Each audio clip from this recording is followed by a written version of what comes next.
2026 നമ്മുടെ സൂര്യ ജ്യോതികേനെ കല്യാണം കഴിക്കുന്നത്. ഒരു പ്രേമവിവാഹമായിരുന്നു അത്. ഇപ്പോൾ വിജയുടെ ഡൈവോഴ്സ് ഇങ്ങനെ നടന്നുകൊണ്ടിരിക്കുന്ന സമയത്താണ് ഇനിയും നമ്മുടെ തമിഴ് സിനിമാ ലോകത്ത് നടീനടന്മാർ ഡൈവോഴ്സിന് കാത്തു നിൽക്കുന്നുണ്ട്. അതേപോലത്തെ ഒരു ദമ്പതികളാണ് സൂര്യയും ജ്യോതികയും. രണ്ടുപേരും ചേരാൻ പാടില്ലാത്ത ആൾക്കാർ ചേർന്നതാണ്. പക്ഷേ മക്കളെ ഓർത്ത് മാത്രമാണ് അവരിതൊക്കെ സഹിച്ചുകൊണ്ട് വിഷമിച്ച് കഷ്ടപ്പെട്ട് ജീവിച്ചുകൊണ്ടിരിക്കുന്നത്. കാരണം എന്ന് വെച്ചിട്ടുണ്ടെങ്കിൽ സൂര്യയുടെ അച്ഛൻ വിജയകുമാർ എന്ന് പറഞ്ഞാൽ നല്ലൊരു നടനാണ്. വിജയകുമാറല്ല, ശിവകുമാറും വിജയകുമാറും എനിക്ക് തെറ്റും. ശിവകുമാർ നല്ലൊരു നടനാണ്. അദ്ദേഹത്തിൻ്റെ മക്കളാണ് കാർത്തികും സൂര്യയും. അപ്പോൾ അദ്ദേഹത്തിന് വെച്ചിട്ടുണ്ടെങ്കിൽ കുറേ ചിട്ടകളൊക്കെ ഉണ്ട്.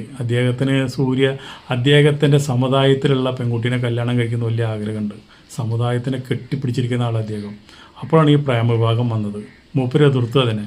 പക്ഷേ സൂര്യ ഒറ്റക്കാലിൽ നിന്ന കാരണം കല്യാണം കഴിച്ചു.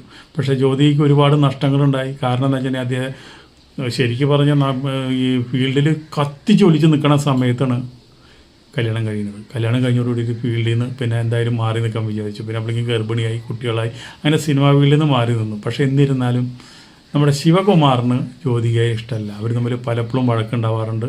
അതോടുകൂടിയിട്ട് തന്നെ ജ്യോതിക ഒരു ബോംബെക്കാരത്തിന് അങ്ങനെ ബോംബെക്ക് പോയി, സ്വന്തം വീട്ടിൽ പോയി. കോടീശ്വരിയാണ്.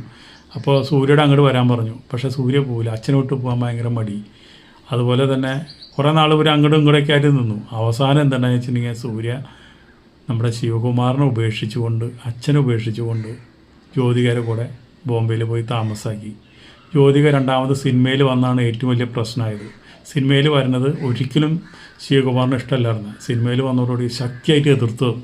സിനിമയിൽ അഭിനയിക്കാൻ പാടില്ല എന്ന് പറഞ്ഞു. പക്ഷേ ജ്യോതികയ്ക്ക് സിനിമ വിട്ട് വേറെ കളിയുണ്ടായിരുന്നില്ല. അങ്ങനെ ജ്യോതിക സിനിമയിൽ അഭിനയിച്ചു. അതോടുകൂടി വീടായിട്ടുള്ള ബന്ധം ഒരുപാട് വഷളായി. ജ്യോതിക ഇവിടുത്തെ താമസം മതിയാക്കി ബോംബെക്ക് പോയി. ബോംബെയിലേക്ക് നമ്മുടെ സൂര്യനെ ഒരുപാട് പ്രാവശ്യം വിളിച്ചു. കുറേ നാൾ പോകാണ്ടിരുന്നു. അവസാനം കുട്ടികളും കിടാങ്ങളൊക്കെ ആകുമ്പോൾ പിന്നെ വിളിച്ചാൽ പോകാണ്ടിരിക്കാൻ പറ്റണ്ടായി. ഡൈവോഴ്സ് അപ്പം നടക്കുമെന്ന് മനസ്സിലായി. അതോടുകൂടി സൂര്യൻ ബോംബെയിൽ പോയിട്ട് താമസാക്കി. ഇപ്പോൾ ശിവകുമാറിനെ നോക്കുന്നത് കാർത്തികും കുടുംബം ശിവകുമാറിൻ്റെ കൂടെയാണ്. പക്ഷേ ശിവകുമാർ ഏറ്റവും അധികം സ്നേഹിച്ചത് സൂര്യനെയാണ്. സൂര്യന് അവസാന കാലത്ത് നമ്മളെല്ലാ കാര്യങ്ങളും നോക്കാമെന്ന് വിചാരിച്ചിട്ടുണ്ടായിരുന്നത്. പക്ഷെ ആ ഒരു വിഷമം ശിവകുമാറിന് ഒരുപാടുണ്ടെന്ന് മാത്രമല്ല സൂര്യൻ